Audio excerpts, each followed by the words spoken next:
¿Cómo hacemos para compartir pantalla?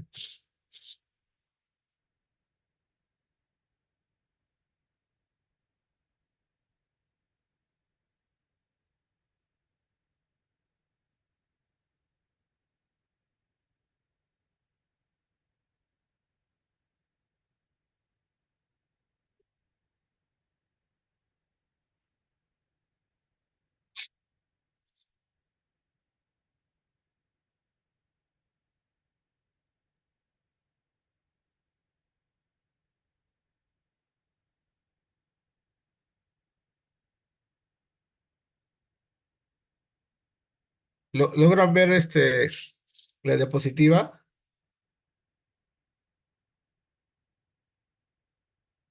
¿La ven en pantalla completa o no?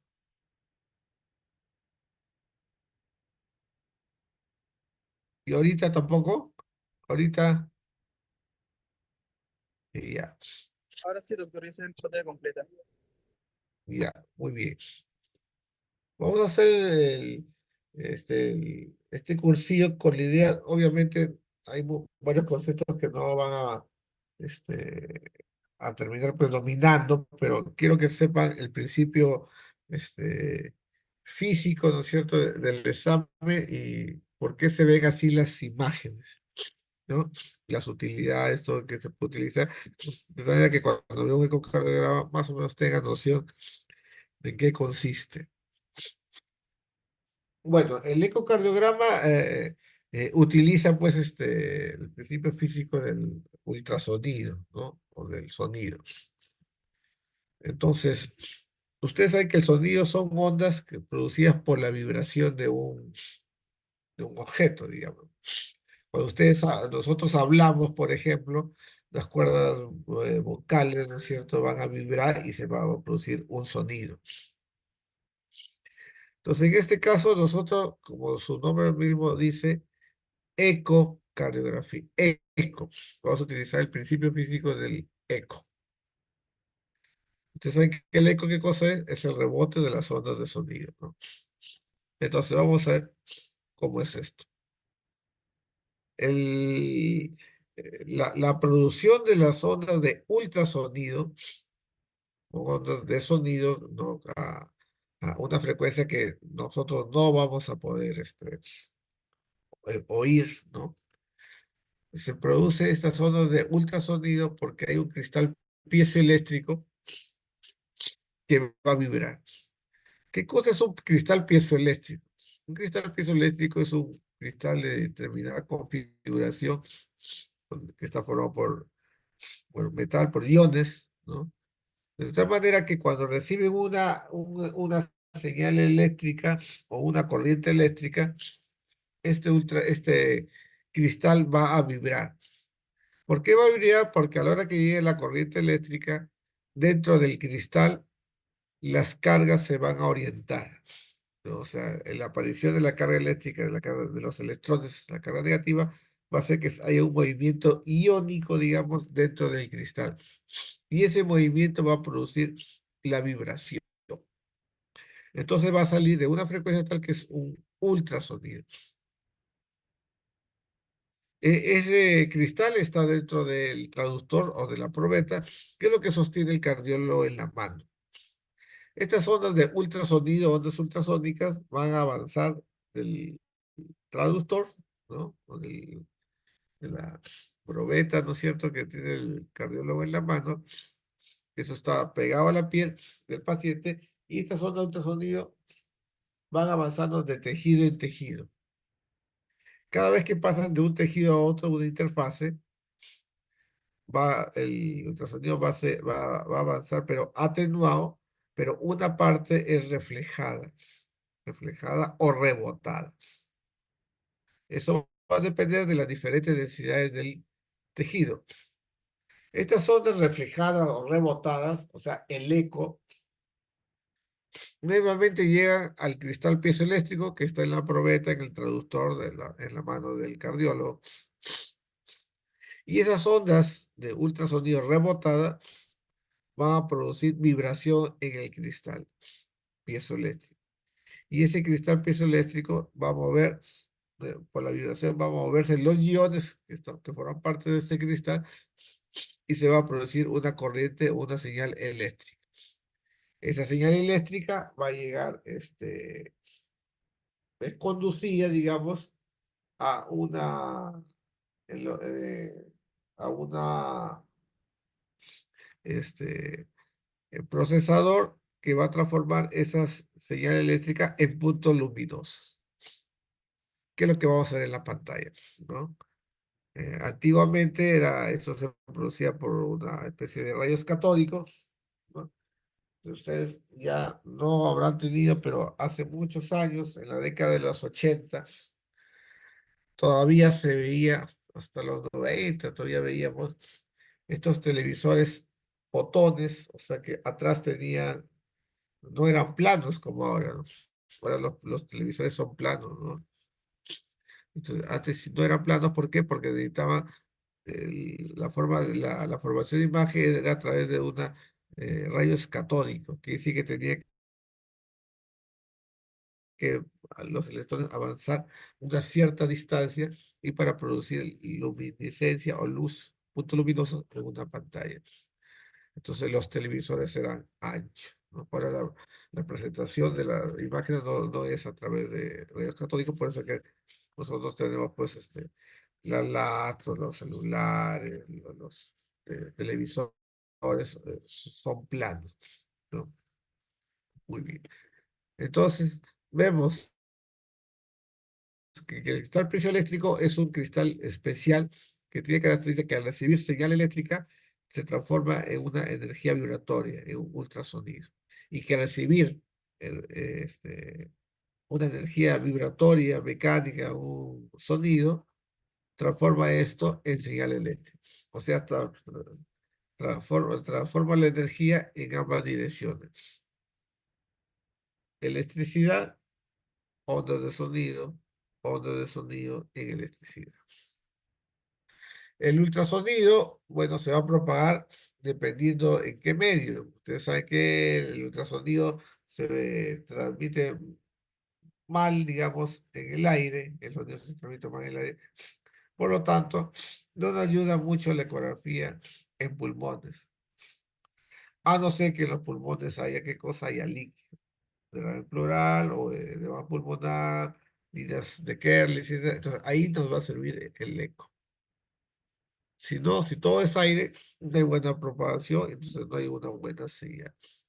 Tampoco nos sirve poner las ondas de ultrasonido, el traductor sobre un hueso, porque básicamente lo que va a ocurrir es que todo el ultrasonido va a rebotar y va a ser poco lo que va a hacer más allá del hueso, y detrás del hueso se va a ver una sombra acústica, o sea, no imagen. Muy bien. Y acaba, en este dibujo está lo que les quería decir.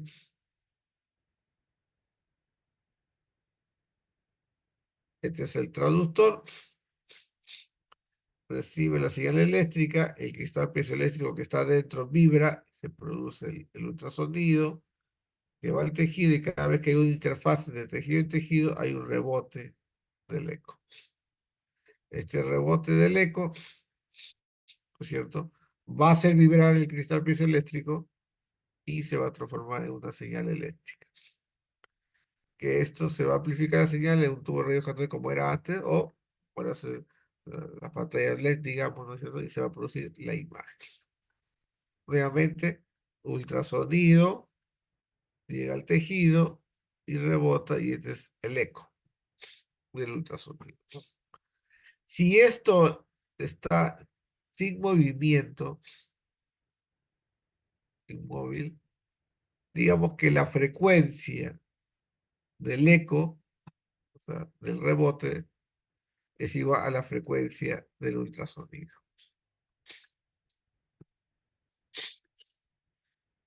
Ya, ese es básicamente el principio, vamos a ver las modalidades, cómo se forma la imagen. Característicamente nosotros tenemos 4 ventanas o 4 sitios donde colocar la probeta o el traductor. En el cuarto espacio para external izquierdo, en la zona apical o de la punta del corazón, en la región subsifoidea o subesternal y en la horquilla o en el hueco supraesternal. Hay estas cuatro ventanas porque esto nos permite registrar la mayoría de estructuras del corazón y de grandes vasos. Y obviamente cada lugar donde colocamos, o ventana le decimos nosotros, sirve para ver mejor una determinada estructura. Entonces, posición paraesternal se hace en eje largo y en eje corto. Posición apical, subcostal y el hueco supraesternal. En el eje paraesternal, que vamos a ver, este es un corazón cortado, digamos, a través del eje paraesternal largo. Y fíjese, esta es la imagen nos da en 2D, o sea, bidimensional. Es relativamente anatómica, ¿no? Se ve bastante bien. En este caso es un eje paraesternal, eje largo, ¿no? Tenemos aurícula izquierda, ventrículo izquierdo, aorta, ventrículo derecho y septum interventricular. Recuerden ustedes por anatomía que la cavidad más anterior del corazón es el ventrículo derecho. Y recuerden que la cavidad más posterior del corazón es la aurícula izquierda. La aurícula izquierda es la que está más cerca, digamos, al esófago, es posterior. El ventrículo derecho es anterior al ventrículo izquierdo. Y es lo que vemos acá. Ventrículo derecho, ventrículo derecho. Es bastante anatómico y fácil de ver. Este es el mismo cuarto espacio intercostal, pero en vez de, le hemos dado 90 grados, ¿no?, de rotación, ¿no? Y cuando el traductor está mirando, digamos, hacia el hombro derecho, es la imagen anterior, y acá giramos 90 grados el traductor y se dirige el traductor al hombro izquierdo y se ve esta imagen que es un corte, digamos, transversal. En este caso, está más o menos a la mitad del ventrículo porque están los músculos papilares. Entonces acá tenemos el ventrículo izquierdo, que es más grueso, obviamente, que el ventrículo derecho. El ventrículo izquierdo que tiene los músculos papilares, el ventrículo derecho que es más trabeculado, es más trabeculado que el ventrículo izquierdo. Y esto lo vemos acá también, músculos papilares, el posterior, el lateral, ¿no? O anterior, ¿no? Y fíjense, ventrículo derecho, ventrículo izquierdo. Si lo dirigimos un poquito más hacia arriba, tendremos acá que es la válvula aórtica, que es una válvula sigmoidea, o sea, tres velos, lo mismo que se ve acá. Y vamos a tener el ventrículo derecho con su tracto de salida, la aurícula derecha, la aurícula izquierda, y ese es el válvula pulmonar, que es acá, y tronco de la arteria pulmonar.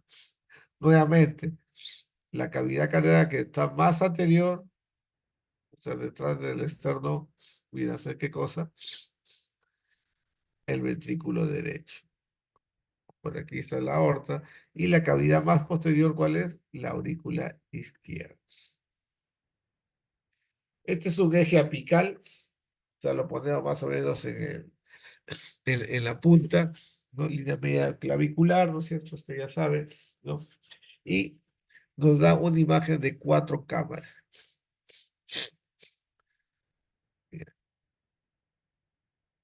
En realidad, acá ven ventrículo izquierdo, ventrículo derecho, aurícula derecha, ¿no?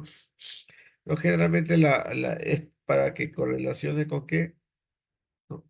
Con esta imagen, que es un corte, digamos, anatómico del corazón, ¿no? Entonces, ¿qué vamos a ver? El ventrículo izquierdo, acá pues, se podría ver los músculos papilares, ¿no? Y este es el ventrículo derecho, que obviamente es más pequeño que el ventrículo izquierdo. Esta es la imagen subcostal, ¿no? Donde vamos a ver acá el hígado. Nuevamente, la cavidad más anterior es el ventrículo derecho y la más posterior es la aurícula izquierda. Y tenemos acá ventrículo izquierdo, sexto interventricular, es aurícula derecha, aurícula izquierda, y usted ve acá, hay una pérdida de la continuidad, digamos, ¿no? Del sexto interauricular, ¿no? En este caso acá estamos viendo una comunicación interauricular, espacio subcostal. Nos ayuda bastante para, por ejemplo, los CIA o comunicación interauricular. Esta es una imagen que está en la escotadura supraesternal, ¿no? El hueco supraesternal. Y lo que vamos a ver es básicamente eh, la aorta proximal, el callado aórtico y la aorta descendente. Y eventualmente podemos ver la rama derecha de la pulmonar. Muy bien. Entonces, ¿para qué nos sirve? Bueno, acá podemos ver si hay un aneurisma, si está muy dilatada la aorta. Podemos saber si hay una disección, ¿no? De aorta proximal o de aorta descendente. Acá podemos ver, después que sale la arteria subclavia, ¿no? Podemos ver coartación de aorta a veces. Y por acá también se puede ver un ductus arterioso, ¿no? La comunicación entre la aorta y la ramificadora pulmonar. Ahora vamos a ver las técnicas como salen las imágenes. Modo M.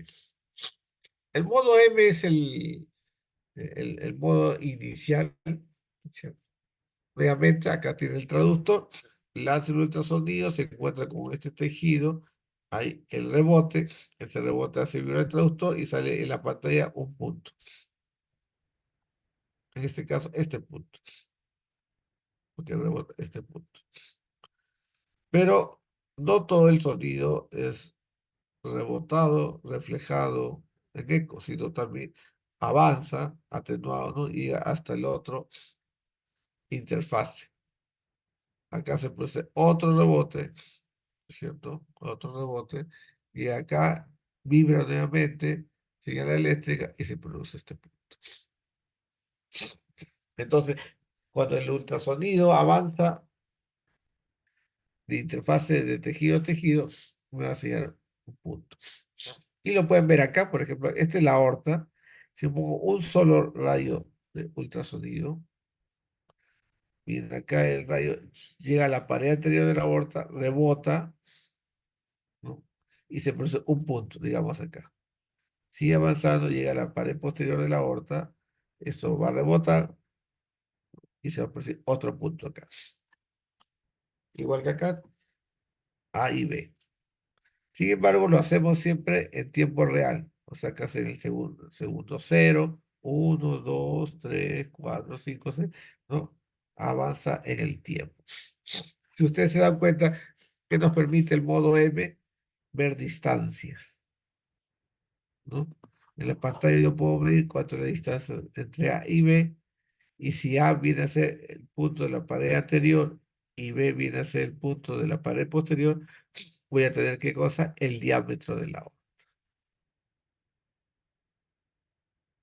¿No?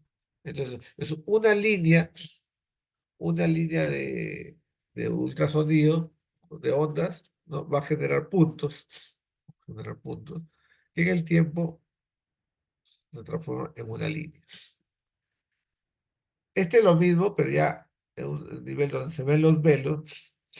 Entonces, como yo le decía, este interfaz, la pared anterior rebota y se va a producir un punto. Sigue avanzando, llega a la pared posterior, otro rebote, se genera otro punto. Y yo moví cuánto vi, ¿qué cosa? ¿No? La aorta. Pero acá vemos otra cosa, acá está el velo, acá están los velos aórticos. Acá, por ejemplo, es cuando los velos aórticos están cerrados y solamente se ve este punto acá, porque están unidos los velos. Pero cuando se abre, ¿no? Voy a poder ver la apertura de la válvula aórtica. Entonces yo voy a ver acá, este va a ser ¿qué cosa? Diástole, sístole que se abre, ¿no? En diástole se cierra y en sístole se abre. Entonces yo puedo medir acá cuánto vale la raíz ascendente de la aorta y cuánto se abre la válvula aórtica, cuánto se abre el velo, los velos de la válvula aórtica. Acá está cerrado. Cerrado quiere decir que está bien cerrado y que no hay insuficiencia. Si hay insuficiencia aórtica, no va a estar cerrado y va a haber dos líneas. Con esta apertura que es por donde puede regresar la sangre en una insuficiencia aórtica. Lo mismo puedo hacer a nivel del ventrículo. A nivel del ventrículo, ¿no es cierto? Llego al septum, se produce un rebote, la siguiente, el endocardio del septum, ¿no? Se produce otro rebote, y llego hacia la pared posterior, endocardio y el epicardio. Cuando está en diástole, obviamente hay mayor distancia, y cuando está en sístole hay menor distancia. Simplemente yo midiendo cuánto mide el ventrículo en diástole y cuánto es el ancho, digamos, del ventrículo en sístole, yo puedo calcular cuánto es su contracción, qué tan fuerte se contrae. Obviamente, si ustedes ven que esto es así y el diámetro del sístole es más pequeño, será más fuerte la contracción. Si los dos son bien parecidos, quiere decir que se contrae poco. Ese es en cuanto al modo M. Entonces, el modo M, como ya les dije, siempre va a medir, siempre la pared, el epicardio de del septo interventricular y este es el endocardio del septo interventricular, siempre lo mismo, pero en el tiempo, y en el tiempo se mueve. Al contraerse se acerca, ¿no? Y la diástole se aleja. En la sístole no solamente se acerca, sino también se engruesa. Fíjense cómo acá es más delgadito el diástole y acá es más grueso. Entonces, ese me sirve para medir, evaluar la contracción del miocardio o función sistólica. El modo B es el modo M, pero aplicado a N líneas. Si yo tengo N líneas, al final lo que yo voy a tener son planos, áreas. Y es la que te da una imagen bastante anatómica como esto, ¿no? Aurícula izquierda, ventrículo izquierdo, ventrículo derecho, aurícula derecha. Nuevamente, ¿qué es el modo B? Es el modo M. Fíjense acá, viene el ultrasonido, ¿no? Viene acá el ultrasonido y acá se reproduce un rebote y en la pantalla sale esta imagen, este punto. Sigue avanzando, ¿no es cierto? Sigue avanzando y acá se encuentra con otro rebote, otro punto, el punto es acá. Sigue avanzando y se encuentra con con esta otra estructura y me da otro rebote de eco, otro eco y un punto, que es este.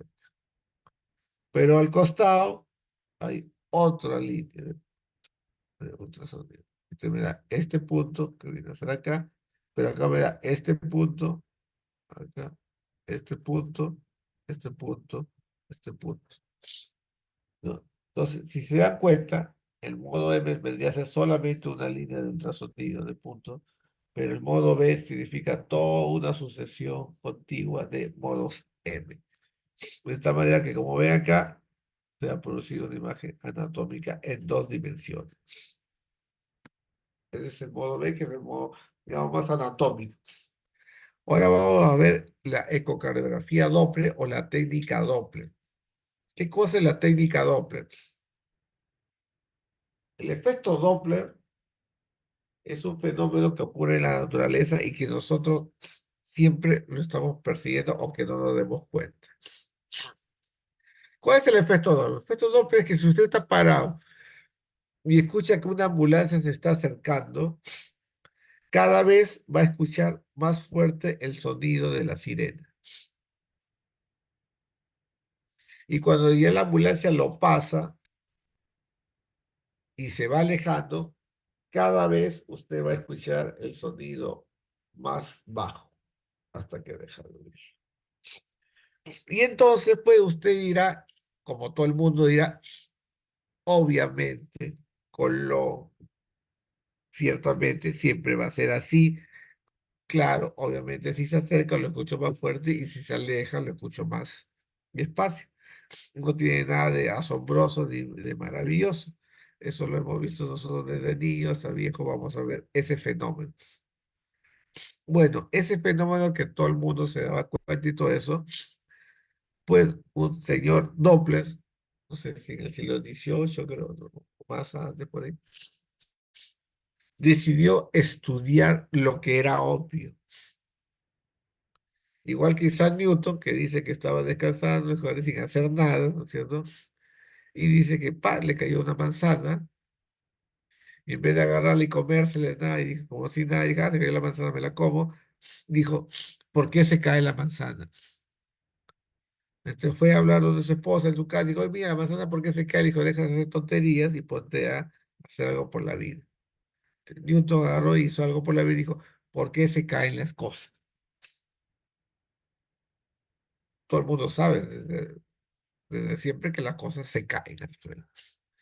Y entonces estudiando, utilizando matemáticas, encontró la teoría de la gravitación, que estuvo como 400 años hasta que Einstein la modificó, la cambió, la mejoró, ¿no? Y lo utilizó ya de una manera ya más generalizada, también hasta para ver qué cosa la gravitación entre planetas, entre estrellas y la gravitación agujeros negros, etcétera, etcétera, etcétera. Entonces Doppler estudió este fenómeno. Y para eso utilizó también los principios de Newton, que Newton hablaba de los sistemas de referencia. ¿Qué son los sistemas de referencia? Usted está afuera del paradero y está viendo a su amigo, su amiga que está en el metropolitano. La amiga está paradita, no está caminando, está sujeta de- del, del bus, digamos, y está parada, ¿no? Y el bus se comienza a mover. Usted ve que la niña, la amiga o el amigo va avanzando en el metropolitano. Para usted que está en el paradero, la chica, el chico está avanzando. Pero el chico que está en el bus, él sabe que está avanzando, ¿no? Pero él está quieto. Para su sistema de referencia, él está quieto. Es más, si tira una pelotita, la pelota va a caer a sus pies. Si deja caer una pelota, la pelota va a caer a sus pies. Y para usted la pelota habrá hecho un movimiento ¿de qué? De caída libre, o sea, vertical. Pero el que lo ve de afuera ve que no solamente la pelota cae vertical, sino cae vertical, pero también cae en forma parabólica porque la pelota sale con la velocidad del metropolitano. No sé si acá está la idea. Pero la pelota al soltar cae por la gravedad, pero está avanzando hacia adelante porque está con la velocidad del metropolitano, del bus. Un joven que dejó la pelota en el bus, lo ve como que está cayendo a sus pies, o sea, simplemente lo ve como un movimiento vertical. Pero el que lo ve de afuera ve que la pelota avanza hacia adelante, pero cayendo también y se hace un movimiento parabólico. Entonces usted va a recordar, obviamente, quinto año de física, ¿no es cierto? Los movimientos de caída libre, movimientos parabólicos, ¿no es cierto? ¿No? Es física pura. ¿Qué significa eso? Que según el sistema de referencia, usted va a ver que el movimiento para una persona puede ser de una manera y para otra persona puede ser de otra manera. Interesante, ¿no? Cuando la ambulancia no se mueve y el conductor pone la bocina, la sirena a una determinada frecuencia, las ondas salen así como arriba. ¿Están viendo el puntero? ¿Están ahí? Sí, doctor. Sí, doctor. Y el puntero. De arriba la ambulancia no se mueve. Usted está acá parado y va a escuchar siempre la sirena, el sonido siempre va a ser igualito, ni más fuerte ni más bajo. La única manera que lo escuche más fuerte es que el conductor de la sirena aumente la frecuencia y usted va a escuchar más fuerte. O le baja la frecuencia y usted va a escuchar más. Si no, lo va a escuchar siempre igual. Pero si a la ambulancia, y recuerden que el sonido es ondas, y que la frecuencia que cosa es número de ondas por minuto. Entonces usted siempre va a escuchar, como esto no se mueve, siempre va a escuchar, por ejemplo, 10 ondas por minuto o 30 ondas por minuto de sonido. Cuando la ambulancia se acerca, las ondas avanzan con la frecuencia con la que sale de la sirena, 10 por minuto, por decir, más la velocidad de la ambulancia. ¿Entienden? Por lo tanto, a usted le llegan las ondas así apelotonadas, juntas, ¿no? Que se tratan de ajuntar, a unir. ¿Por qué? Porque la sonda está avanzando, entre comillas, con doble velocidad, con la velocidad de la frecuencia de la sirena más la velocidad de la ambulancia. Y usted escucha entonces las ondas bien pegaditas, y si son más pegaditas que acá, quiere decir que la escucha a mayor frecuencia. Al escuchar a mayor frecuencia, lo escucha diferente, entre comillas, más fuerte. Cuando la ambulancia se aleja, las ondas de sonido también avanzan con la velocidad de la ambulancia, pero en este caso es una velocidad entre comillas negativa. Usted sabe que la velocidad tiene sentido, positivo y negativo, si se acerca o se aleja del sistema de referencia. Entonces, como ven acá, cuando la ambulancia se acerca, sale con la velocidad, con la frecuencia normal en reposo, más la velocidad negativa de la ambulancia que se aleja. Por lo tanto, usted va a escuchar las ondas que están más separadas. Y si están más separadas, quiere decir que hay menos ondas por minuto, o sea, menos frecuencia. Y usted va a percibir en su cerebro, su oído, menor frecuencia, menor sonido, otro sonido. Entonces, ¿qué cosa es el efecto Doppler? Es el cambio de frecuencia que nosotros percibimos cuando la fuente de sonido se mueve también, ya sea acercándose a nosotros o alejándose de nosotros. Entonces, fíjense lo que es una cosa totalmente evidente, ¿no es cierto? Este investigador hizo su dibujito y dijo, eso es lo que está ocurriendo. Las ondas me llegan más seguido porque se apelotonan por la velocidad de la ambulancia. Y acá se llegan más separadas porque la velocidad es negativa. Y entonces utilizó las matemáticas y hizo esta forma.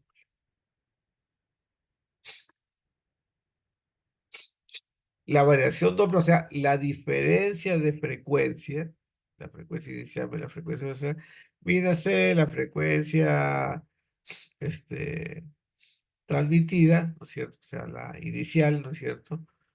Por la velocidad de la fuente de sonido, por el coseno de teta entre una constante. No importa la fórmula, no importa la fórmula.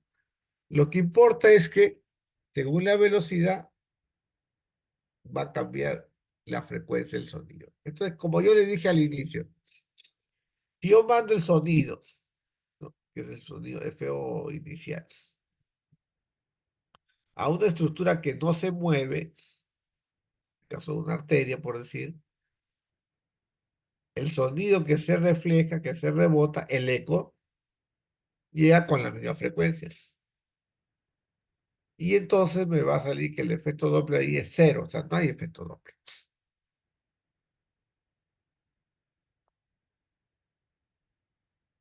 Pero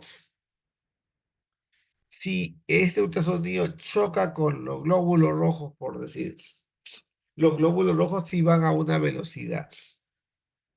Al chocar esta frecuencia con el glóbulo rojo que se está acercando, el rebote sale con mayor frecuencia. Sale con la frecuencia inicial más la velocidad del glóbulo rojo que lo está empujando. Pues recuerden, regresa, pero el ultrasonido llega, pero el glóbulo rojo no está estático, sino está avanzando y lo va a empujar. Entonces, esta frecuencia reflejada va a salir mayor. Y la maquinita calcula, ¿no? O sea, digamos, llega el ultrasonido, sale con 20 ondas por minuto y regresa con 35 ondas por minuto. Quiere decir que ha habido un aumento de 15 por minuto de la frecuencia. Entonces, yo tengo el cambio de la frecuencia, tengo el ángulo, ¿y qué puedo calcular? La velocidad. En este caso del glóbulo rojo porque es lo que se está moviendo. La velocidad de la arteria no, porque la arteria no se mueve, pero el glóbulo rojo sí. Entonces, con el efecto Doppler, que es el cambio de frecuencia debido a que hay una velocidad que está empujando al eco, yo puedo calcular la velocidad de lo que se mueve dentro del corazón. ¿Qué nos interesa? La sangre. Va a calcular la velocidad de la sangre. Pero fíjense algo, la fórmula utiliza coseno, coseno el ángulo. ¿Cuánto es el coseno de, de 90?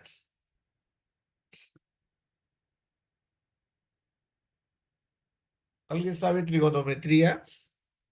¿Cuánto es el coseno de 90? Pueden googlearlo. Pongan coseno de 90 grados. ¿Cuánto es?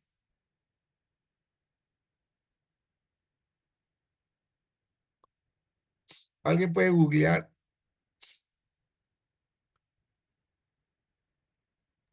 Es Cero, uno, doctor. doctor. ¿Cuánto es coseno de 90? Ah, Cero. Cero, doctor. cero, Cero. cero. Cero, ¿no es cierto? Ya. ¿Qué pasa en matemáticas cuando yo divido? Porque si coseno de, no- de 90 es cero, cero por la velocidad es cero, cero entre c, ¿cuánto es? Cero entre algo, ¿cuánto es? Cero igual. Cero entre algo, Uno. uno, Es cero. es cero, ¿no es cierto? Fíjense que yo, en la no, no tiene que memorizar la fórmula, ¿no? Solamente quiero que tenga el sentido. Fíjense que esta es la fórmula y lo que yo no sé es la velocidad, ¿no es cierto? Si el coseno, si el ángulo es 90 grados, me anula todo. ¿Por qué? Porque va a pasar cuando yo despejo B, acá, yo despejo B, me va a salir que, no sé qué es lo que quiero investigar, me va a salir que tengo la diferencia de presión, la presión inicial y el coseno va a ir abajo, ¿cierto?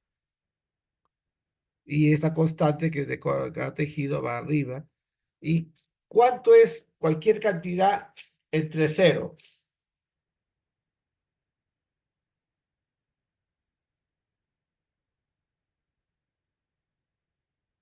¿Cuánto es Cero, cualquier cantidad entre cero? cero, Cualquier cantidad entre cero es cero. Y cero entre cualquier cantidad también es cero.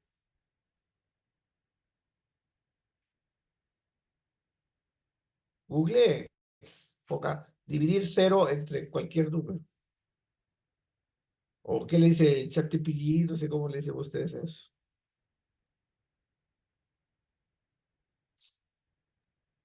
Sí, doctor. Cualquier número dividido entre cero es cero. Y si cero está como denominador, también se anula cero.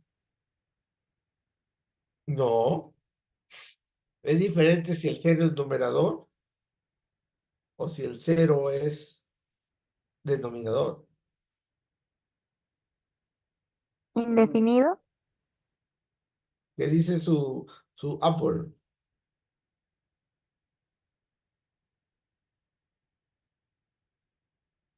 Un número dividido, cualquier número dividido entre cero no está definido. No es una operación, porque no puede dividir entre la nada. No estoy diciendo dividir entre uno, sino entre cero. Toda división entre cero se dice indefinido, indeterminado, que es diferente a cero entre un número. ¿Cuánto es cero entre un número?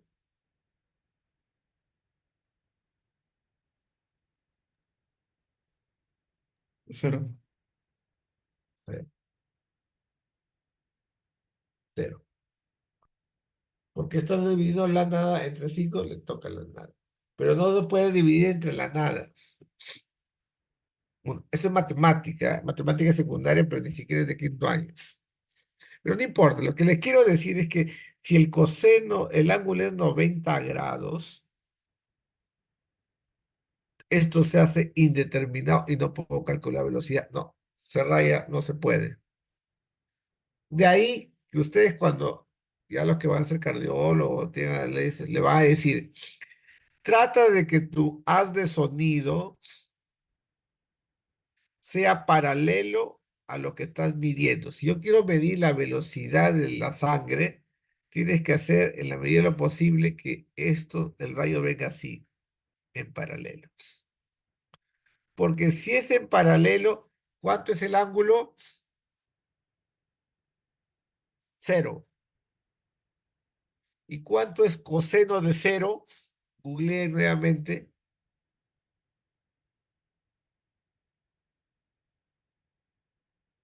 Coseno de 0 debe ser 1. 1. 1.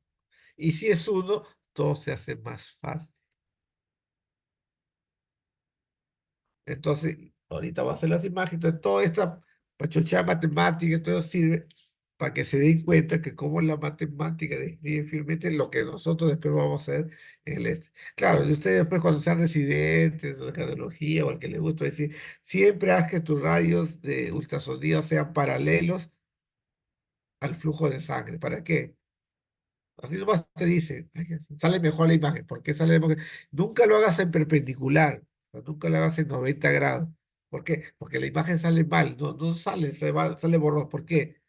Porque el algoritmo, digamos, el protocolo ahí en la máquina, el software de la máquina, te calcula la velocidad según la fórmula. Y si es 90 grados, te hace bichi. No se puede hacer. Y la imagen sale cualquier cosa, no sale. Y para que salga mejor, el coseno tiene que ser 0, o sea, en paralelo. Y ahí está. ¿Qué hacemos entonces? Ponemos el ultrasonido, el traductor, en la punta del corazón, o sea, en la punta ahí, no sé qué te pasa, dependiendo de dónde está la punta, pues, ¿no es cierto? Y dirigimos el rayo de ultrasonido, por ejemplo, acá. ¿Qué es esto? La válvula aórtica. Y medimos acá la válvula, la velocidad de la sangre de la válvula aórtica. Viene acá el ultrasonido. ¿Y cómo va la sangre? Va de ventrículo izquierdo a aorta. O sea, la velocidad de la sangre se aleja. Y sigue que cuando rebota con este glóbulo rojo, más bien el rebote va a ser a menor frecuencia. Y por lo tanto, el sorbo va a ser la formulita del tal Doppler, que la calculó hace como 200 años, y va a salir que la velocidad del glóbulo rojo es negativa. Es negativa. Cuando yo utilizo el Doppler pulsado, veas, ahí la velocidad cambia. Cuando yo utilizo el Doppler continuo, no importa eso, pero que sepa, me va a medir la velocidad en la velocidad máxima en todo este punto. Entonces, el Doppler pulsado me determina la velocidad en cada punto. Puede ser acá, acá, acá, acá, acá o acá. El Doppler continuo me va a determinar la mayor velocidad en este punto. En cualquier punto de salida, la mayor velocidad. No me dice dónde, pero me dice la mayor velocidad en todo este trayecto es 3, por decir. Nada más. No sé en cuál. En cambio, este me dice la velocidad acá es 3, la velocidad acá es 2, acá es 1, acá es 0.5, es punto por punto. Obviamente, por física, donde el área es más pequeña, la velocidad es más grande, entonces uno asume que acá es la velocidad más alta, y lo cual es cierto. Entonces, ¿qué pasa? Ese con la válvula me va a salir una señal eléctrica, una velocidad negativa. ¿Qué pasa si pongo esto en la válvula mitral? Opa, en vez de hacer acá, lo pongo ahorita y lo pongo casi paralelo. Recuerda que es paralelo, viene así, casi de 90 grados, 0 grados, igualito acá. Pero ahí la sangre va de la aurícula izquierda al ventrículo izquierdo. Por lo tanto, el rebote va a venir con la frecuencia con la que salió del traductor, más el empuje de los glóbulos rojos, del flujo de sangre, y va a salir a mayor velocidad, y la velocidad va a salir positiva. Y se grafica así. Esto de acá que aparece en la pantalla del eco, viene a medir, está el traductor, manda las señales de ultrasonido en la válvula mitral.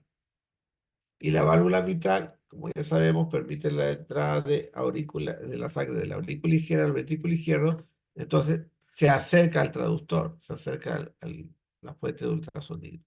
Por lo tanto, la velocidad es positiva. Pero nos va a dar dos ondas. La primera onda le decimos E de Early, y la segunda onda le decimos A de atrial o auricular.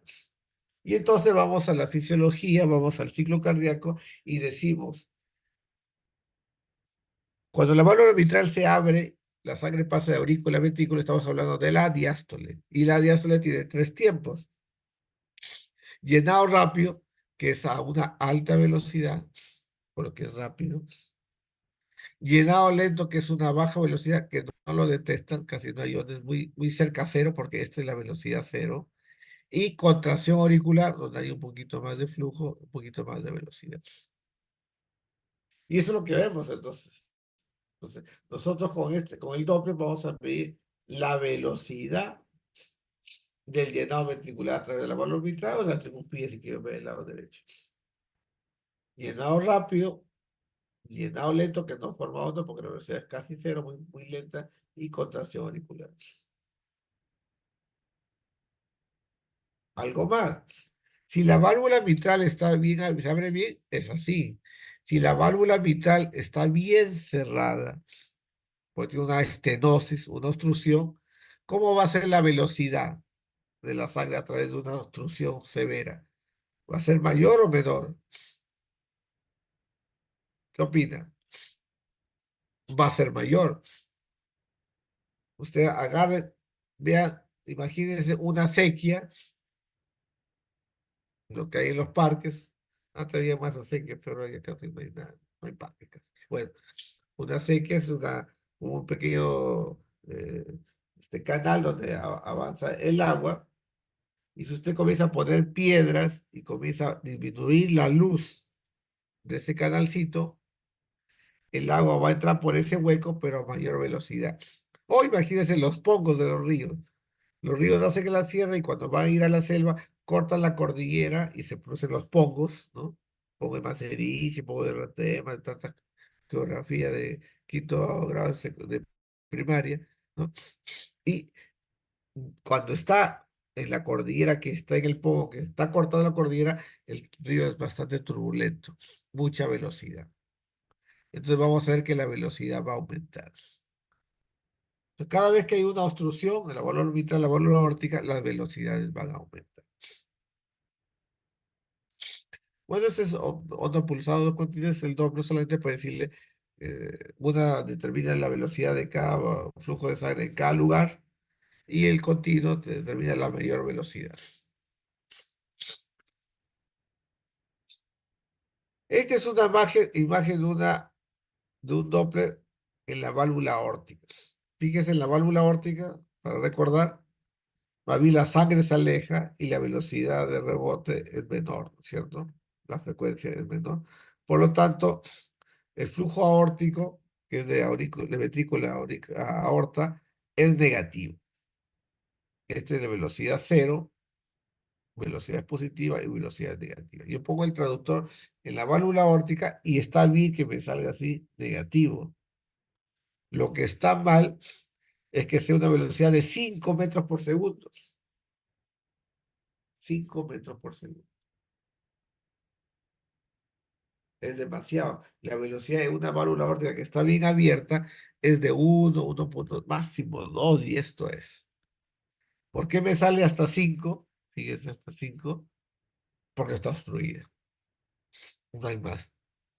Además, los cardiólogos ya sabemos que cuando la velocidad es 4 está tan obstruida que si no se opera se va a morir en los próximos años o meses. Entonces mandamos a operar al paciente porque tiene riesgo de muerte. El traductor está en la válvula aórtica. Tiene velocidad negativa como debe ser, pero está muy alta esa velocidad negativa. Por lo tanto, tiene este desorden. Pero fíjense acá, tiene un flujo positivo. Este es el sístole, porque se está contrayendo y está saliendo la sangre, solo que a muy alta velocidad. Y este viene a ser la diástole. Y en la diástole la válvula debería estar cerrada. Y no debe haber flujo, no debe haber velocidad. Pero acá hay un flujo positivo en diástole. Flujo positivo en diástole quiere decir que la sangre se está acercando al ultrasonido. Se está acercando, o sea, en este caso hacia arriba.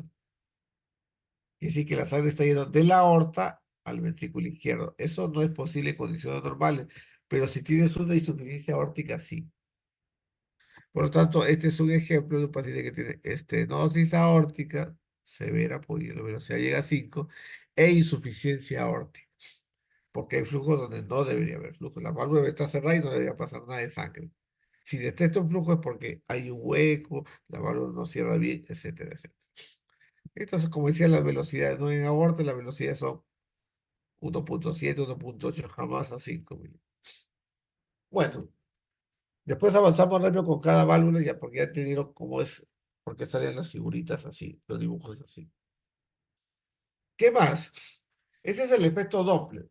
Entonces, ya saben, nosotros con la ecografía, utilizando la técnica del fenómeno del Doppler, puedo calcular las velocidades. ¿La velocidad de qué? Básicamente de la sangre. Cuando va del ventrículo a la aorta, cuando va de la aurícula al ventrículo, cuando hay un hueco en el septo intraauricular, en el septo interventricular. Entonces, hay un flujo ahí y yo puedo determinar la velocidad a través del efecto Doppler. ¿Qué cosa es el doble color?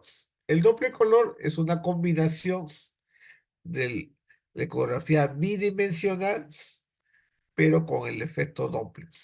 Solamente que en vez de salir una gráfica aparte con las velocidades, como ven ustedes, como han visto ustedes, mapea, mapea en el mismo modalidad de modo B bidimensional, mapea las velocidades. Y agarra y pone, en vez de poner por velocidad 4, 3, 2.5, 2.8, le pone color. Y la convención, porque esta convención es que si la velocidad es positiva, le pone color rojo, y si la velocidad es negativa, le pone color azul. Usted cuando ha visto los partidos de Liga 1, de la Champions, los mapas de calor, dice, ¿no? Los mapas de calor. Entonces, te ponen en el cancha de fútbol y ves dónde ha estado más la pelota, dónde se ha movido y todo eso, ¿no? Entonces, pues, donde hay más concentrado, más rojo, ¿no? Donde hay menos, más azul, así. Algo parecido es esto. Entonces, cuando yo vengo acá, veo, por ejemplo, acá abajo que es rojo, digo, esta es velocidad positiva. Quiere decir que la sangre está yendo hacia arriba. Si yo veo, por ejemplo, en azul, quiere decir que esta es una velocidad negativa, quiere decir que la sangre va de acá para acá. Se está alejando de la fuente de ultrasonido. Entonces, rojo se acerca al ultrasonido, digamos que el traductor está acá arriba, y azul se aleja del ultrasonido del traductor. Y con eso entonces, yo puedo ver con colorcito más bonito si la sangre se acerca o se aleja. Ahora, fíjense que conforme aumenta la velocidad, pues esa es la velocidad, y no estamos hablando de, porque cuando decimos rojo, no estamos hablando de velocidad, sino dirección. Se acerca al fuente de ultrasonido. Azul se aleja a la fuente de ultrasonido. Pero cuando aumentamos velocidad, el rojo se va transformando en amarillo y en blanco. Y el azul, conforme aumenta de velocidad, obviamente negativa, ya es cada vez menos azul y cada vez se vuelve más celeste y blanco. Entonces, cuando yo veo acá blanco, bueno, no se ve, pero cuando veo no rojo, sino amarillo, quiere decir que la velocidad está más alta. Cuando yo veo acá más celeste, más que azul, es una velocidad negativa, pero se está a alta velocidad. Lo vamos a ver los ejemplos después. La ecografía traesofágica es una ecografía donde nosotros metemos el traductor en una especie de endoscopio y hacemos una endoscopía. Hacemos una endoscopía y avanzamos y lo podemos tomar imágenes cerca de la aorta, cerca de la aurícula o ya casi en el ventrículo. ¿Pero por qué sirve todo? ¿Por qué? Porque está más próximo al corazón. Y sobre todo me va a ayudar en dos circunstancias principales. Cualquier estructura de la aurícula izquierda, orejuela, válvula mitral. ¿Por qué? Porque usted sabe cuál es la estructura del corazón más posterior, la aurícula izquierda, la que está más pegada al esófago y mi traductor, mi fuente de ultrasonido está dentro del esófago. ¿Y qué otra circunstancia? En la aorta. Recuerde que la aorta ascendente es retroesternal, pero después del callado se va hacia el lado izquierdo y se va hacia la zona posterior. Por eso me sirve también en la ecografía traesofágica. A veces queremos ver una endocarditis a través del pecho, no estamos seguros, le hacemos una transesofágica para ver las válvulas más de cerca y ver mejor si hay vegetación. Bueno, hay otras modalidades. Hay modalidades de eco en 3D, en 3 dimensiones. Así como los bebitos, ustedes lo pueden ver en 2 dimensiones y después ver los bebitos en 3D de movimiento y ver la carita del bebito casi ya como si fuera una foto. Se puede ver el corazón así también. Ya los últimos ecos tienen esas imágenes, ¿no es cierto? Lo hacen en tridimensional, se ve bastante anatómico, pero en 3D, pues, y moviéndose todo, ¿no? Hay el strain, que es un Doppler, pero de las paredes, no de los flujos de sangre, sino de las paredes, para ver cómo se mueve, cómo se contrae, ¿no es cierto? Y si hay buena función sistólica, diastólica. O sea, las técnicas van avanzando, ¿no? Pero utilizan los mismos principios. Entonces, ¿qué medimos? Entonces, ¿qué evaluamos en el corazón? Función sistólica. Función sistólica es cuánto contrae. Cuánto recibe de lo que recibe, cuánto bombea. Es contracción. Esa es la función sistólica. Y para eso medimos cavidades. Un corazón que está muy grande no bombea tan bien. Un corazón pequeño bombea mejor. Entonces, ya si vemos un corazón muy, muy grande, decimos su función de bomba sistólica del corazón está disminuida, ¿no? Entonces, pero yo puedo medir las dimensiones. ¿Cómo mido yo las dimensiones? Bueno, puedo medir como en el método M, mido así, ¿no? O en el 2B yo puedo calcular el área o el volumen. Entonces, por ejemplo, si tengo esta imagen en 4 cámaras y esta imagen en 2 cámaras, apical, ¿no es cierto? Yo saco esa imagen en la pantalla y yo con el cursor delineo la línea de endocardio y me sale un área. Y la maquinita, esta área la transforma en volumen porque hace pequeños cortes y sumatorios de qué? De pequeños cilindros, digamos.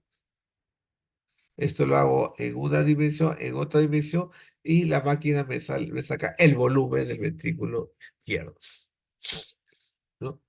Entonces yo tengo acá, en 4 cámaras, ¿no? En diástole, en 2 cámaras, en diástole, y eso es decir, acá se contrae obviamente y el volumen es menor, ¿no?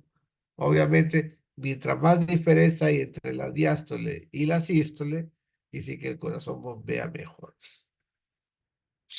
Entonces yo calculo el volumen en la diástole, al final de la diástole, y el volumen al final de la sístole. Y con eso calculo qué cosa, la fracción de eyección. ¿Qué cosa es la fracción de eyección? Es un porcentaje. ¿De qué? Es un porcentaje de lo que recibió el ventrículo al final de la diástole, qué porcentaje expulsó. Entonces yo mido el volumen en diástole, mido el volumen en sístole, y la diferencia, si acá sale 100, por decir, 100 mililitros, por decir, o 100 centímetros cúbicos, ¿no? Y acá me sale 30. ¿Qué pasó con los 70? ¿A dónde fueron los 70? A la aorta, porque este ventrículo izquierdo. Por lo tanto, la fracción de eyección viene a ser 100 menos 30 sobre 100, 70%. Esa es la fracción de decisión. ¿Cuánto es la fracción de decisión normal en nosotros? Es más o menos de 50 a 75, más o menos. Eso es lo que vamos a ver. Obviamente el corazón no tiene una fracción de decisión de 100% ni cerca a 100. Nunca vamos a ver todo lo que tiene, o cerca de todo lo que tiene, ¿no? Siempre saca un buen porcentaje de sangre en la sangre, en el ventrículo izquierdo, cuando ya terminó la expulsión. Entonces calculamos la fracción de decisión. Si tiene fracción de decisión 25%, quiere decir que su corazón está muy, muy baja. ¿Qué más podemos ver? Ustedes van a ver que el modo B es en vivo y vamos a ver cómo se mueven las paredes. Y las paredes, nosotros, el corazón las segmentamos. Y decimos, por ejemplo, que esto de acá es, ¿qué cosa? Es cara posterior. Esto es cara, este es septum anterior. No, septum posterior.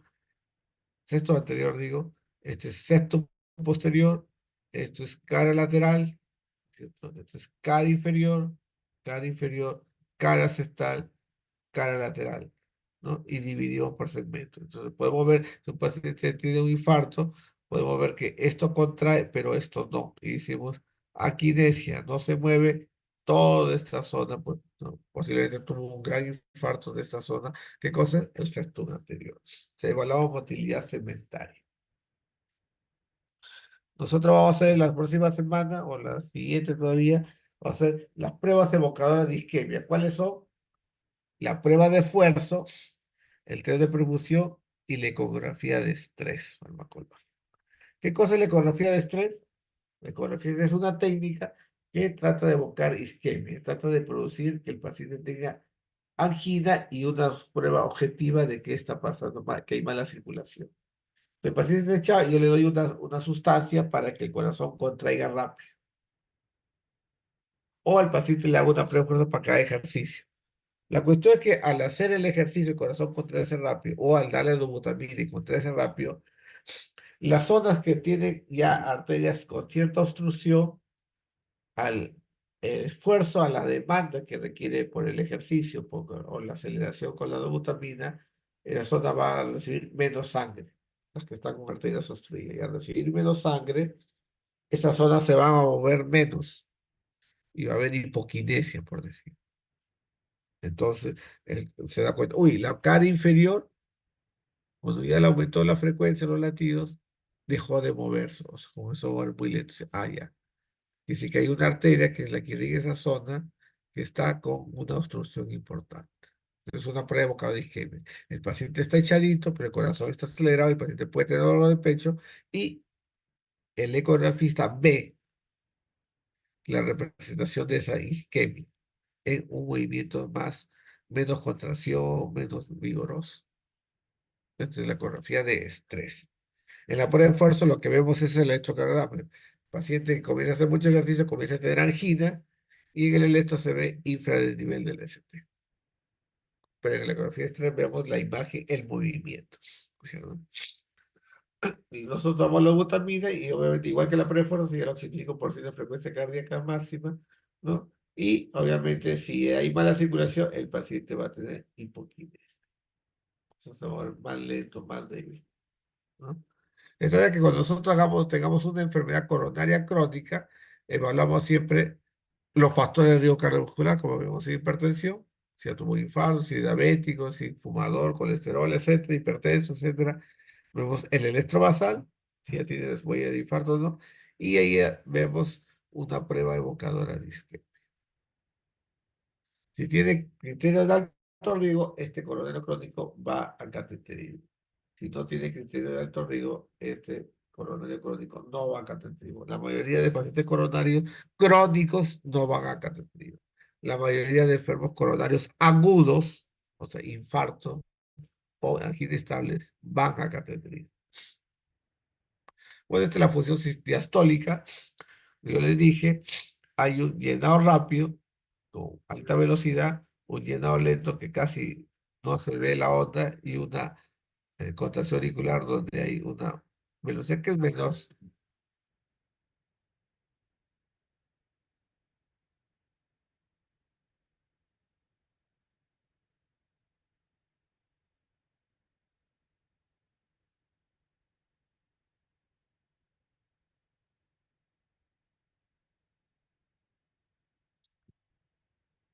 Muy bien. Entonces, esto es lo que dijimos, esto es lo normal. El llenado rápido, el llenado lento es bien lento, no sale onda, y la contracción auricular es a menos velocidad. Cuando ya una persona ya tiene cierta edad, 50, 60, 70, el llenado rápido ya no es tan rápido, la velocidad baja y cada vez más importante la contracción auricular. Por eso cambia el patrón de ondas, ¿no? Este con el corazón sí está muy enfermo, pero eso lo vamos a ver. Con la edad cambia, ¿no? Esto es lo normal y conforme cambia, nos hacemos más viejitos, esto baja y esto sube. Esto baja y esto sube. Si el paciente tiene una disfunción estólica severa, esto se hace mucho más alto y esto se hace mucho más pequeñito. Es una disfunción diastólica severa. Bueno, como ahí. Vamos a ver válvulas. Ya, esto ya vimos función sistólica, función diastólica. Pues llenado a través de la válvula mitral. Válvulas, ¿qué vamos a hacer las válvulas? Bueno, vamos a hacer las válvulas, vamos a ver cómo se mueven, si están gruesitas, están finitas, si están obstruidas, o si no cierran bien, si hay prolazo de los velos, o hay masas o vegetaciones en los velos de la válvula. Esta es la primera imagen que vimos, para externar. Acá está la válvula aórtica, aurícula izquierda, válvula mitral, los dos velos, ventrículo izquierdo, ¿no? Y acá vamos a hacer la válvula mitral, pero más gruesita, pero sobre todo, mire, los velos aórticos, miren, bien finitos. Acá se une un velo, otro velo, y acá miren cómo están los velos. Están gruesos hiperecogénico, o sea, la señal es bien blanca, ¿no? Quiere decir que hay un buen rebote. ¿Por qué? Porque acá no solo está engrosado, sino hay calcio, ¿no? Entonces, uy, debe tener una estenosis aórtica, habrá que ver de qué grado. Pero ya lo vemos en el modo B, ya lo vemos de frente. Lo hacemos en modo M, donde calculamos la distancia. Acá sabe lo normal, como saber la válvula aórtica, y mire acá cuando hay una estenosis aórtica, los velos están más gruesos, y acá más grueso, y la apertura es más pequeña, estenosis aórtica. En la estenosis aórtica, la válvula aórtica está obstruida, por eso tanto la presión en el ventrículo izquierdo tiene que ser mucho más que la presión en la aorta, porque no solo tiene que vencer la resistencia de la presión en la aorta, sino tiene que vencer la resistencia de la estenosis de la válvula aórtica obstruida. Y como le dije, el flujo aórtico es siempre negativo, pero acá pues tienes 4.7, o sea, es mucha velocidad. Nosotros con el ecodoppler medimos velocidades, no presiones. Pero hay un artificio, un artilucio matemático, donde hay una fórmula donde la velocidad al cuadrado por 4 me sale una gradiente de presión. Entonces uno multiplica 4.7 al cuadrado por 4, va a salir posiblemente como 90, 100. Quiere decir que la gradiente máxima, gradiente significa diferencia de presión. La presión de un lado versus la presión del otro lado. La presión en el ventrículo izquierdo viene a ser acá 60 milímetros de mercurio más que en la aorta. Eso es lo que ocurre en una estenosis aórtica. La presión en el ventrículo izquierdo tiene que aumentar mucho más que lo que hay en la presión en la aorta, porque hay que vencer una resistencia que es la válvula obstruida. La válvula mitral, eso es lo que se ve normalmente cuando está esclerótica, obstruida, estenosis. Fíjense, la abertura que es así, se hace más pequeña. Puedo calcular ahí.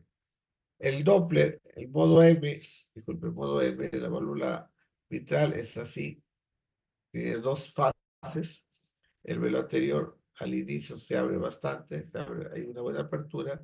Después como que se cierra y después nuevamente se puede abrir, pero no tanto. De tal manera que el velo anterior se mueve como una M y el velo posterior como una W. ¿Por qué? Porque en el llenado rápido se abren bien los velos. Cuando el llenado es lento, como que se tiende a cerrar un poco los velos, y con la contracción auricular se abre un poquito más y después ya se cierra. Este es el sístole. La válvula mitral en sístole se cierra.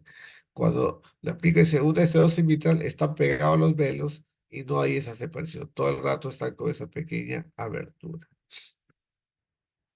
Y entonces, lo que normalmente era así, llenado rápido, llenado lento, que no hay onda, y contracción auricular, se hace así. Llenado rápido, ya no está, pues este es tiempo, ya no es tan rápido, es a alta velocidad, pero ya no es rápido, sino se demora en el tiempo, por eso que la pendiente se hace horizontal. Si fuera rápido, sería así, rapidito, bájala, ¿no? Entonces,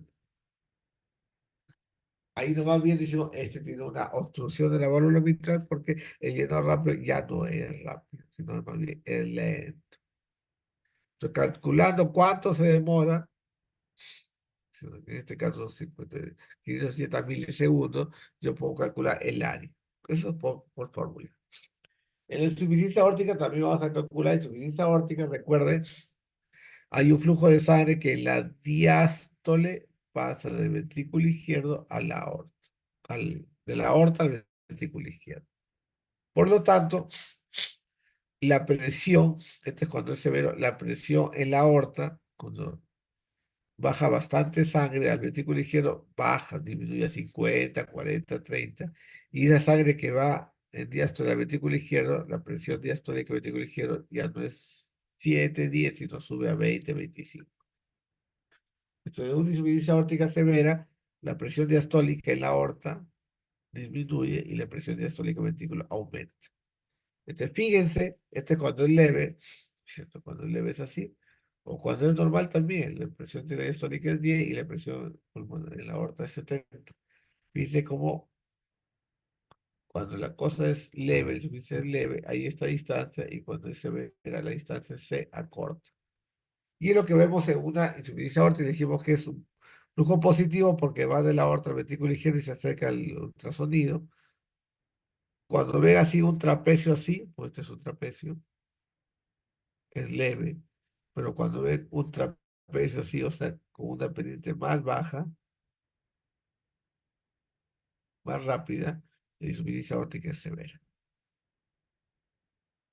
Leve es horizontal y más vertical, más pendiente, es severa.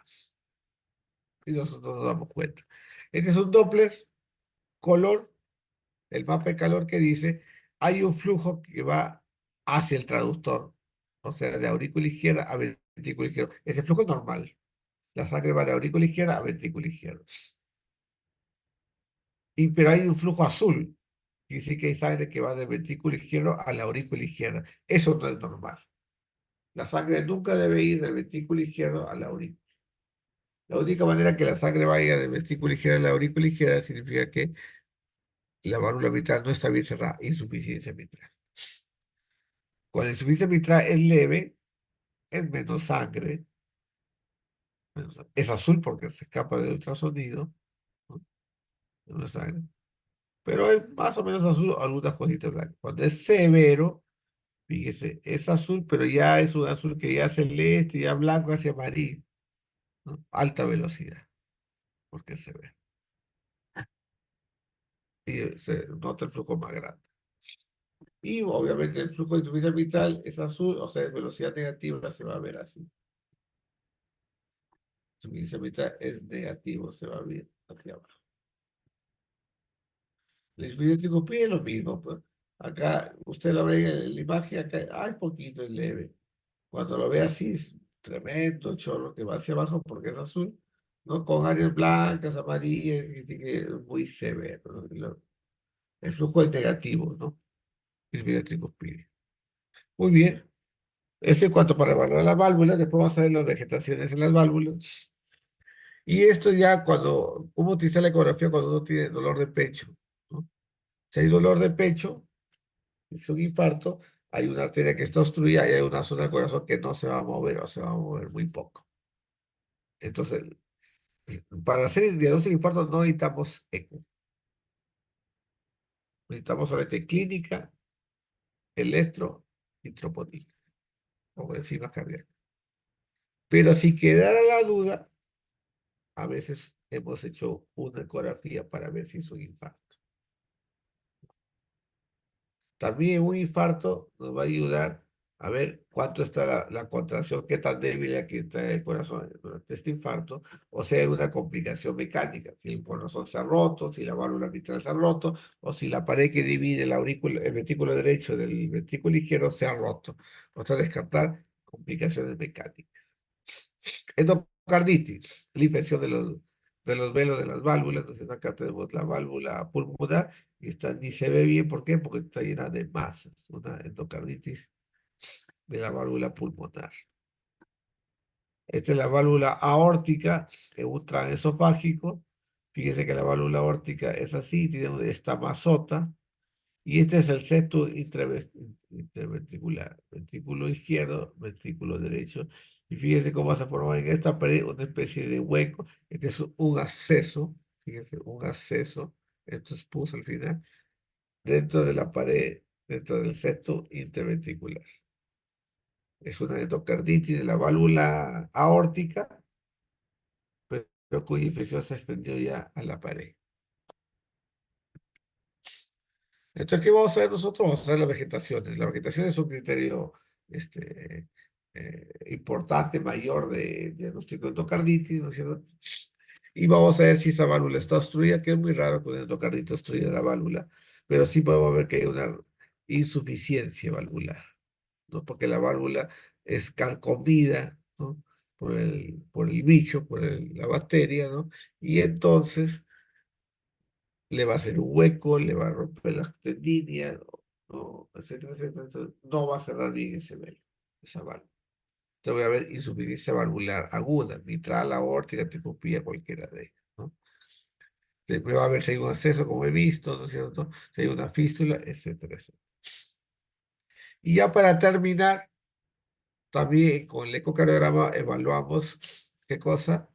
Evaluamos el pericardio, vemos si está grueso, está muy blanco, está muy hiperecogénico, está calcificado, como la tuberculosis que puede estar calcificado, y si hay derrame pericárdico.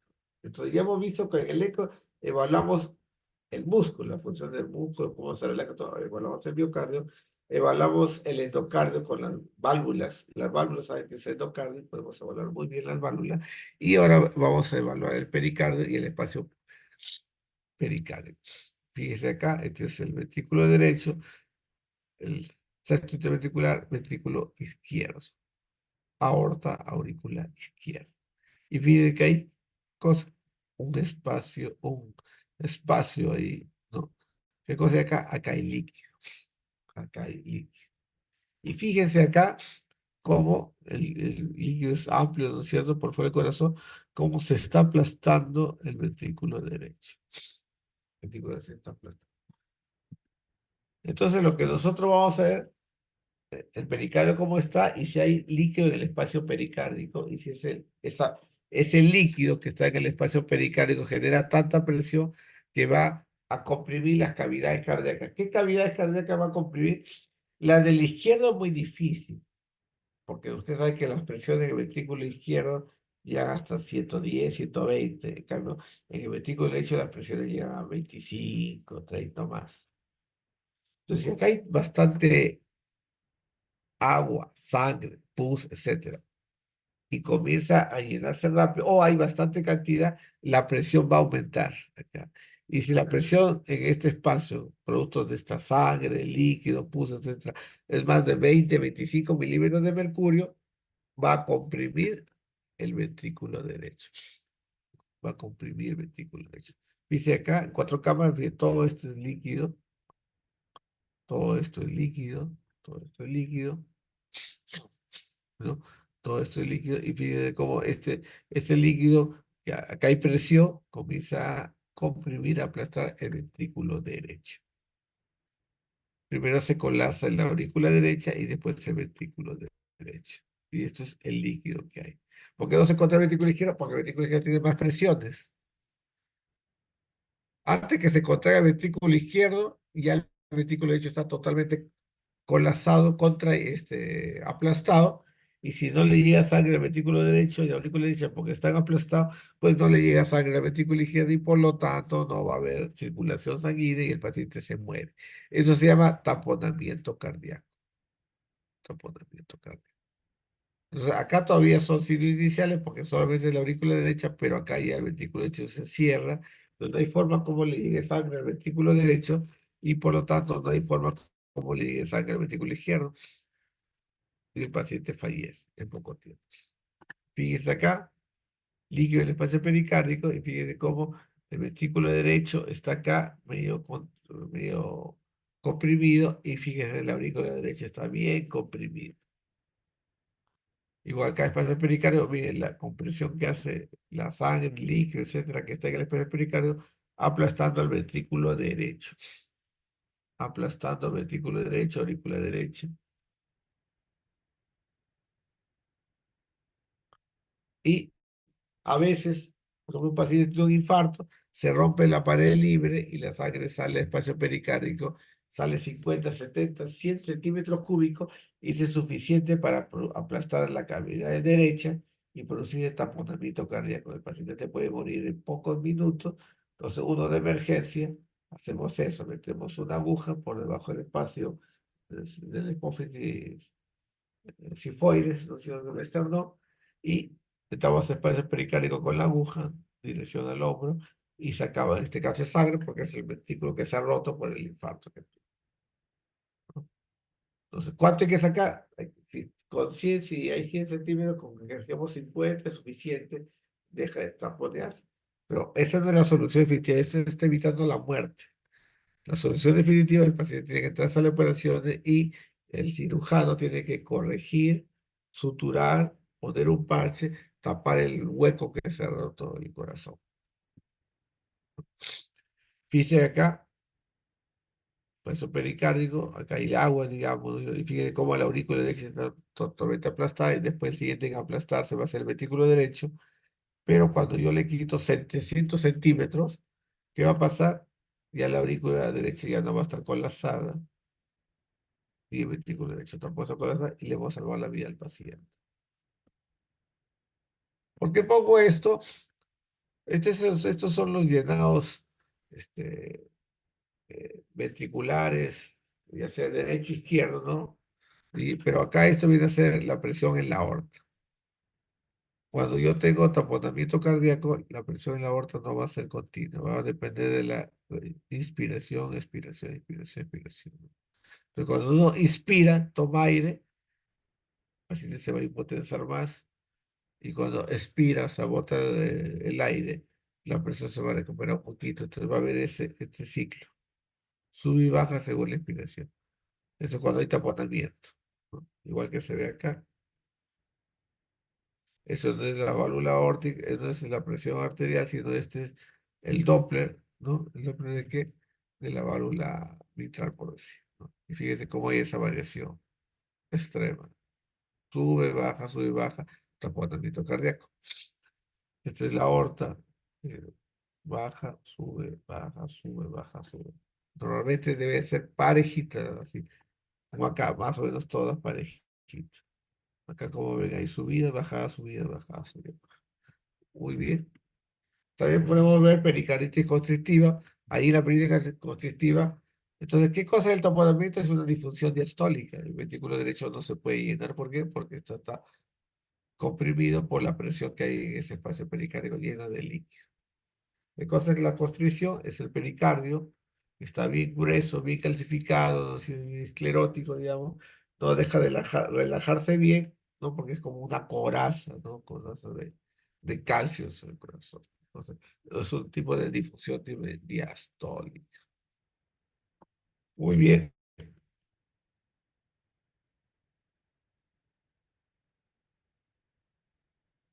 Algunos habrán sobrevivido. Aún, doctor, aún estamos acá todavía. Bueno, la idea era, no se hagan bolas con que la onda que la onda A llenó rápido, que cuánto es la velocidad, eso, ¿no? Sino que cuando yo les tome el pasito, le voy a pedir cosas básicas, ¿no? Por ejemplo, le puedo decir, en un endocarditis, ¿qué puedo ver con el ecocardiograma? Decir, vegetación. O puedo decir, cuando una válvula aórtica, cuando una válvula está obstruida, ¿qué pasa con la velocidad de la sangre? Aumenta, ¿no es cierto? Entonces, ¿Qué mido con el efecto Doppler? Velocidades. Efecto Doppler mido velocidades, ¿no? El eco me sirve para ver directamente la circulación de las arterias coronarias. No, pues no me sirve para ver eso. Indirectamente yo puedo ver si una zona no se mueve bien, puedo decir acá hay mala circulación, pero no veo el flujo de las arterias. Para ver el flujo de las arterias directamente solamente quedan las tomografías y el cateterismo cardíaco. La ecografía ve cosas, entre comillas, más grandes, no tan pequeñas. Pero ya saben el principio del eco, de cómo rebota, cómo cuando las cosas están en movimiento, el rebote es a diferente frecuencia y con eso la máquina puede calcular, ¿no?, la velocidad, ¿no es cierto? Y que para eso necesitamos que el ángulo sea ¿cuánto? 0 grados, porque la formulita utiliza coseno del ángulo. Entonces, 0 grados quiere decir que tiene que ser paralelo. Mientras más paralelo esté mi rayo traductor al flujo de sangre, va a salir mejor la imagen y mejor los cálculos, ¿no? Puede venir un paciente con un infarto, ¿no es cierto?, que se sospecha taponamiento cardíaco, ¿no? ¿Qué examen se utiliza? Rayos X, ecocardiograma, resonancia, tomografía, ecocardiograma. ¿No? Ecocardiograma. Sí, de cajón, taponamiento cardíaco, escoge ecocardiograma. Entonces, ese ha sido el sentir de, de esta clase, de tal manera que cuando ustedes vean un examen de ecocardiografía o lean un informe, eso más o menos tengan idea de cómo se ha llegado a todas esas conclusiones, a esos valores y todo eso, ¿no? Muy bien. Yo después, no ahorita, le voy a mandar al delegado, ¿cómo se llama? La diapositiva de la clase. Necesito más bien que el delegado en cualquier momento, ahorita, más tarde, mañana, en cualquier momento me mande su email para con email mandar por correo mandar las diapositivas. Ya, mañana 7:30, ¿no? Sí, doctor.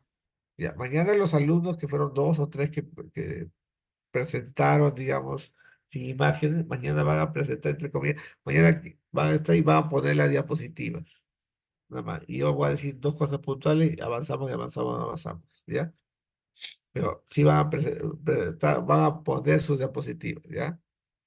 De los 2 primeros casos, ¿no? Esto van a poner rápidamente y después ya el tercer caso, usted lo presenta pues ya con sus diapositivas como lo han preparado, ¿ya? Muy bien, nos estamos viendo. Dime, mañana a 7:30, ¿ustedes hacen el, el Zoom o la universidad Eh, les va a dar? Creo que me hago el Meet, doctor, porque no me va a confirmar el doctor Serna. Entonces, Ya, mejor ya sí, hago el Meet y ya ahí yo lo ya, grabo también, ya, sin me problema. mandas el enlace pues a media hora antes más o menos, ¿ya? Ya, Muy correcto, bien, doctor. ya. Gracias chicos, nos vemos. Ah. Listo. Gracias, buenas noches.